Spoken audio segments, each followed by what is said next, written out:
Kita berjumpa kembali di dalam program BPK with Love. Perkenalkan, nama saya Matias Ignatius Susanto. Saya diutus oleh komunitas Kairos dan saya berasal dari paroki Santo Ignatius Loyola.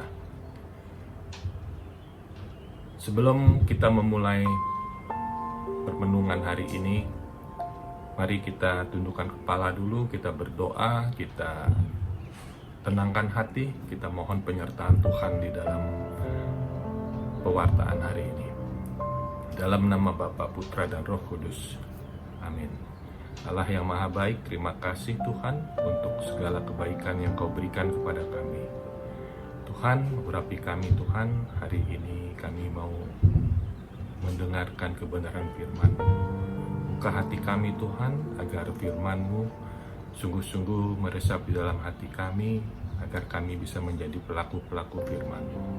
Dan urapi hamba Tuhan yang telah Engkau utus untuk mewartakan firman-Mu ini. Urapi hamba agar apa yang hamba ucapkan adalah sesuai dengan apa yang Engkau kehendaki. Terima kasih Tuhan, kami serahkan semua hanya di dalam nama Yesus Kristus, Tuhan dan Juru Selamat kami. Amin. Dalam nama Bapa, Putra, dan Roh Kudus. Amin.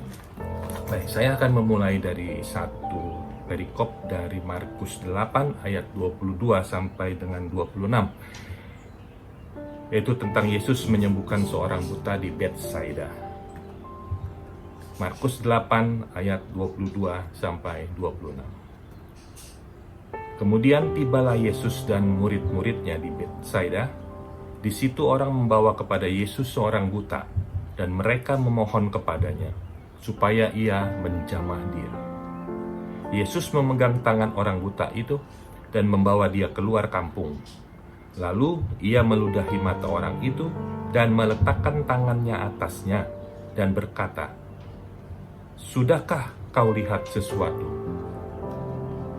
Orang itu memandang ke depan lalu berkata, "Aku melihat orang, sebab melihat mereka berjalan-jalan, tetapi tampaknya seperti pohon-pohon." Yesus meletakkan lagi tangannya pada mata orang itu, maka orang itu sungguh-sungguh melihat dan telah sembuh, sehingga ia dapat melihat segala sesuatu dengan jelas. Sesudah itu, Yesus menyuruh dia pulang ke rumahnya dan berkata, "Jangan masuk kampung."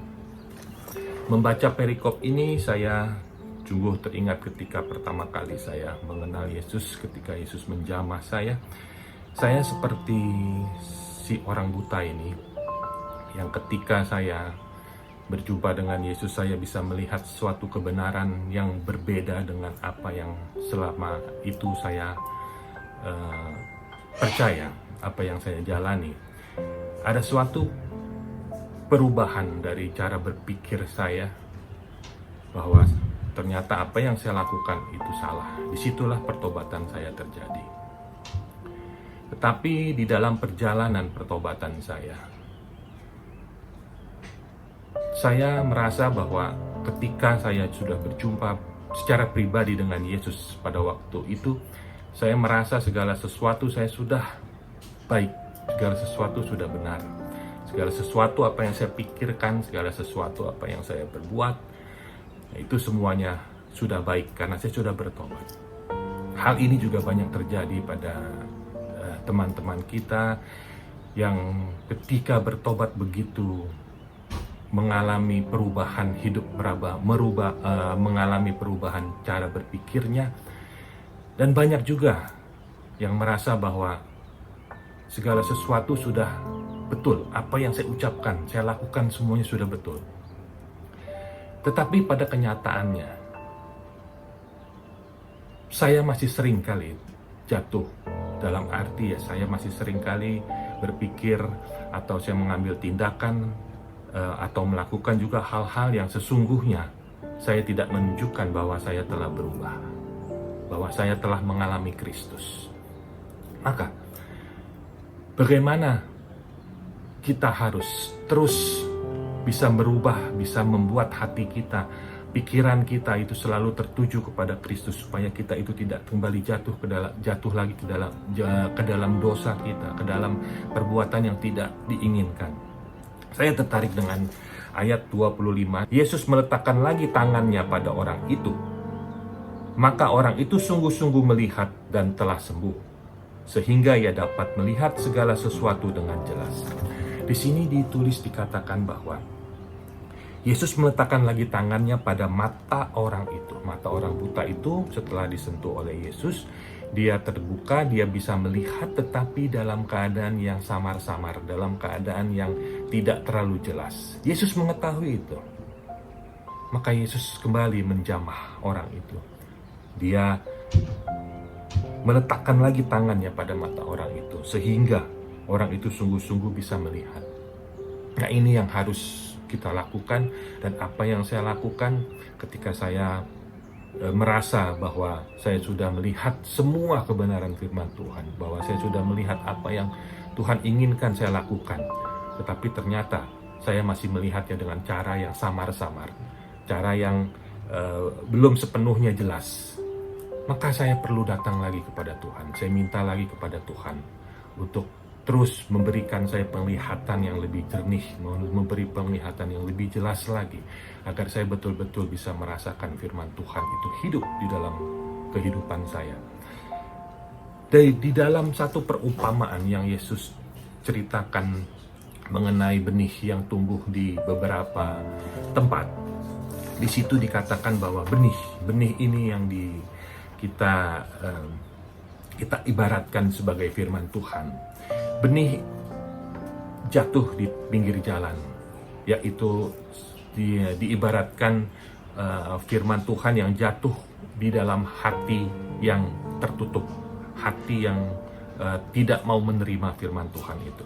Kemudian benih juga jatuh ke tanah yang berbatu-batu, yang diibaratkan seperti jatuh ke dalam hati yang keras, hati yang dangkal dan tidak berdaya guna, yang tidak bisa bertumbuh. Kemudian benih juga jatuh di tengah semak duri, jenis tanah yang diibaratkan sebagai hati yang terhimpit dengan aneka macam kepentingan dan kelekatan duniawi. Kemudian benih yang jatuh ke tanah yang subur, yaitu tanah yang bisa membuat benih bertumbuh dan menghasilkan buah di dalam kelimpahannya, dan benih yang diibaratkan seperti hati yang berakar kepada sabda Allah. Nah, ini hati yang harus tumbuh subur, hati yang menjadi tempat untuk firman itu berakar, untuk bertumbuh. Nah, ini yang perlu saya lakukan untuk terus-menerus menggemburkan hati tanah yang subur ini, supaya benih itu sungguh-sungguh bertumbuh. Firman itu sungguh-sungguh bertumbuh di dalam hati saya, di dalam hati kita semua. Sirach 17 ayat 16 di sini dikatakan, lidah, mata, dan telinga dibentuknya, dan manusia diberinya hati untuk berpikir. Tuhan mau mengingatkan bahwa kita mempunyai lidah, yaitu perasa, mata untuk melihat, dan telinga untuk mendengar. Tetapi manusia, kita semua diberinya hati untuk berpikir. Jadi hendaknya segala apa yang kita rasa, apa yang kita lihat, dan apa yang kita dengar, itu tidak serta-merta kita terima begitu saja. Dan kita juga harus melihat, kita harus merenungkannya dalam hati kita.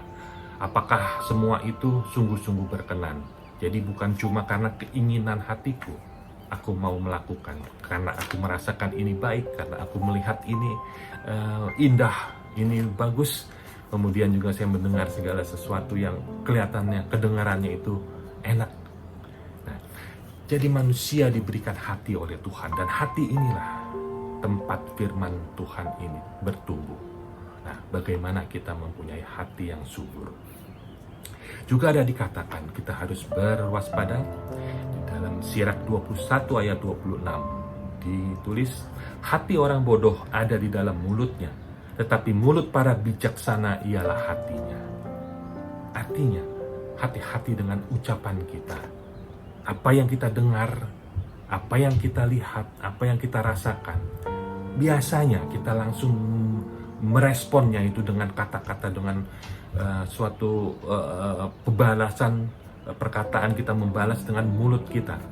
Kita tidak melihat, kita tidak meresapkan dulu dalam hati kita, kita tidak menggunakan hati kita ketika kita mau merespon suatu perkataan, sehingga seringkali apa yang kita ucapkan itu menjadi malapetaka ataupun menjadi suatu hal yang menjadi tidak baik untuk kehidupan kita. Di dalam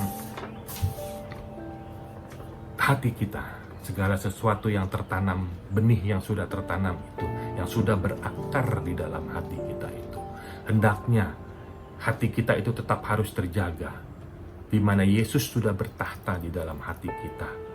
Jangan biarkan keinginan aku sendiri, keinginan kita sendiri, kekhawatiran, kekecewaan, serta pergumulan hidup menggantikan posisi Kristus yang sudah ada di dalam hati kita. Yesus sudah berkenan tinggal di dalam hati kita. Hendaknya kita pelihara hati kita menjadi subur, biar Kristus sendiri terus ada di dalam hati kita. Jadi kita perlu menjaga hati kita agar Kristus senantiasa bertahta, maka damai sejahtera akan tetap tinggal di dalam kita. Saya pernah mengalami, dan saya mengalami hal-hal seperti ini, bagaimana kekhawatiran dan pergumulan hidup itu betul-betul menggerogoti iman saya di dalam masa-masa seperti sekarang ini, di dalam masalah pandemik seperti ini, dan ketika PSBB pertama kali dijalankan, kita semua tahu segala kegiatan berhenti semua. Saya mempunyai satu bisnis kecil, saya berjualan, bisnis kecil saya di rumahan. Saya dibantu oleh 3 orang pembantu. Ketika masa-masa PSBB ini mulai dilakukan, semua kegiatan tutup, pelanggan-pelanggan saya banyak yang tutup. Pelanggan saya itu terdiri dari restoran, membuat kue, semua pasar-pasar kecil, semua banyak yang tutup, sehingga omset penjualan saya menurun drastis. Saya tidak tahu apa yang harus saya lakukan, tapi saya dengan iman saya dan dengan dikuatkan oleh Mimi, istri saya, dia terus memberi saya kekuatan untuk terus bertahan. Saya tidak tahu apa yang akan terjadi di dalam bisnis saya dan kepada ketiga orang yang membantu saya ini. Apa yang saya harus lakukan buat mereka. Puji Tuhan. Di akhir tahun lalu, di akhir tahun 2019, saya mulai menggeluti bisnis yang sama, tetapi dengan cara saya menjual dengan online. Awal-awalnya di akhir tahun sampai awal tahun 2020 ini masih baru mulai, tapi ketika masa-masa PSBB berlaku, semua orang mulai berubah perilaku. Salah satunya adalah ketika berbelanja, mereka juga berubah. Mereka mulai berbelanja melalui online. Nah, disinilah saya juga bisa melihat bagaimana Tuhan memelihara saya dalam bisnis yang tradisional itu. Saya mengalami penurunan, tetapi di dalam keadaan di dalam bisnis yang online ini mulai ada peningkatan, sehingga cukup untuk memberikan penghasilan dan saya bisa membayar gaji 3 orang karyawan saya. Tetapi itu pun juga tidak mencukupi. Dalam hitungan-hitungan saya, saya tidak akan bisa mencukupi. Bagaimana saya bisa memberikan gaji kepada mereka dengan tetap, kemudian juga bagaimana dengan kebutuhan-kebutuhan hidup saya, kehidupan keluarga saya betul-betul dalam hitungan di atas kertas itu tidak mungkin. Tetapi kembali lagi saya juga dikuatkan oleh istri saya bahwa saya tetap percaya bahwa Tuhan tidak akan membiarkan saya betul-betul tergeletak. Selama saya tetap melakukan apa yang firman Tuhan ajarkan kepada saya tetap akan melakukan itu. Teman-teman yang bisnisnya sama dengan saya, mereka mulai banyak bercerita, mereka sudah mulai melakukan pengurangan tenaga kerja, mereka sudah mulai bekerja digilir, satu hari setiap karyawan itu cuma bekerja 2 hari sekali dan seterusnya. Jadi pengurangan biaya karena memang omset menurun. Nah, saya katakan, apakah saya juga harus melakukan itu? Keinginan saya ada. Keinginan saya seperti, rasanya saya sudah tidak sanggup. Bagaimana saya memberikan gaji kepada mereka? Tapi di sisi lain saya berpikir bagaimana dengan kehidupan keluarga dari karyawan saya. Bagaimana mereka bisa hidup kalau pengeluarannya berkurang. Saya serahkan semua kepada Tuhan. Saya tidak mau melakukan itu. Tapi saya tidak tahu lagi apa yang harus saya lakukan. Tapi saya lakukan terus. Saya mengikuti setiap hari dengan keadaan yang sama seperti sebelumnya, dengan harapan semuanya bisa berjalan dengan lebih baik. Maka ketika Lebaran, tiba hari Lebaran, ada satu orang karyawan saya, dia mau pulang. Nah, di situ terpikir oleh saya, dia pulang, apakah dia bisa balik lagi ke sini, gitu kan? Ini kesempatan juga nih. Kalau dia pulang dan dia tidak kembali lagi, sehingga saya kan ada mengurangi satu orang karyawan tanpa perlu saya PHK gitu, karena keadaan yang membuat seperti itu. Jadi saya berpikir, ya oke lah, dia mau pulang, bisa pulang, ya sudah. Dalam sebersit pikiran saya ada seperti itu. Ada satu kelegaan, sedikit beban saya berkurang. Dia pulang sesudah Lebaran, dia janjikan 1 minggu sudah Lebaran dia kembali lagi bekerja, tapi ternyata 1 minggu, 2 minggu dia tidak kembali. Saya tidak mencari dia, saya anggap dia mengundurkan diri. Tetapi dalam minggu ketiga, minggu keempat, dia menelpon saya. Dia mengatakan bahwa saya boleh nggak berangkat lagi ke Jakarta. Saya dihadapkan pada satu dilema. Di satu sisi saya merasa segala persoalan itu sudah saya bisa atasi dengan pengurangan tenaga kerja. Tapi di satu sisi ketika orang itu mengatakan seperti itu, hati saya tergerak. Apa yang harus saya lakukan? Tapi dalam cuma sekitar 5-10 detik saya menjawab sama dia, ya berangkatlah kamu. Saya katakan itu. Artinya saya harus kembali menanggung gaji lagi dengan 3 orang karyawan. Saya terima. Tapi ketika saya mengucapkan itu, saya merasakan satu hal yang sukacita buat saya, bahwa saya telah melakukan sesuatu yang baik. Saya melakukan sesuatu yang benar. Saya tidak tahu bagaimana nanti, tapi apa yang saya imani adalah bahwa saya melakukan suatu hal yang benar. Dia datang dan puji Tuhan, sampai hari ini segala sesuatu masih Tuhan penuhi. Saya masih tetap bisa memberikan gaji yang cukup, yang tidak saya kurangi sepeser pun dari mereka. Dan saya juga masih bisa mendapatkan penghasilan untuk kehidupan saya. Bisnis saya masih berjalan walaupun tidak kembali seperti semula, tapi masih semua berjalan dengan baik. Dan saya penuh dengan sukacita dalam hal ini. Dan saya yakin karena saya menjalankan apa yang Tuhan inginkan, saya tetap biar firman itu terus tumbuh di dalam hati saya, walaupun himpitan dari kekhawatiran daripada pergumulan hidup itu terus menghimpit saya. Tapi saya percaya Tuhan pasti terus akan menjaga saya. Damai sejahtera Tuhan akan selalu menyertai saya. Rasul Paulus kepada umat di Filipi mengatakan, Filipi 4 ayat 7, damai sejahtera Allah yang melampaui segala akal akan memelihara hati dan pikiranmu dalam Kristus Yesus.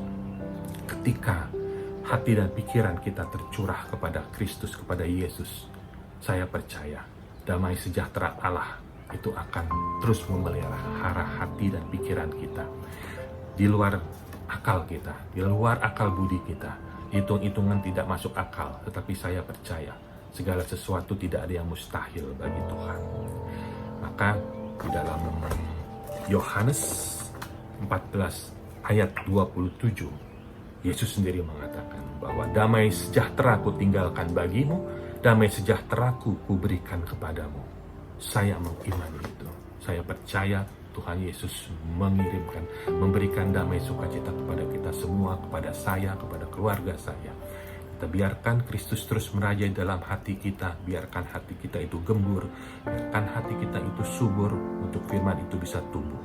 Kita tidak akan terhimpit dengan keadaan dunia yang betul-betul pada saat ini begitu mengkhawatirkan banyak orang. Saya percaya dengan kita terus beriman, dengan terus kita menjaga firman Tuhan, dan biarkan Kristus terus ada di dalam hati kita. Disitulah damai sukacita yang sesungguhnya akan terjadi di dalam kehidupan kita saat ini. Terima kasih. Mari kita tundukkan kepala sebelum kita mengakhiri permenungan hari ini. Tuhan, terima kasih untuk hari ini. Terima kasih untuk apa yang telah Engkau berikan kepada kami semua, Tuhan. Firman-Mu sungguh menguatkan kami. Biarlah firman-Mu terus ada di dalam hati kami, terus menetap dalam hati kami. Biarlah Engkau meraja di dalam hati kami, sehingga hati pikiran kami hanya tercurah kepada-Mu, Tuhan. Terima kasih Tuhan, biarlah kami semakin menjadi pelaku-pelaku firman-Mu yang setia, Tuhan. Terima kasih Tuhan, kami butuh bimbingan-Mu, butuh bimbingan Roh Kudus untuk terus menyertai kami dari hari ke hari menghadapi semua persoalan di dalam hidup kami ini. Terima kasih Tuhan, semua doa ini kami sampaikan hanya di dalam nama Yesus Kristus, Tuhan dan Juru Selamat kami yang hidup dan berkuasa kini dan sepanjang segala masa. Amin. Dalam nama Bapa, Putra, dan Roh Kudus. Amin. Tuhan memberkati.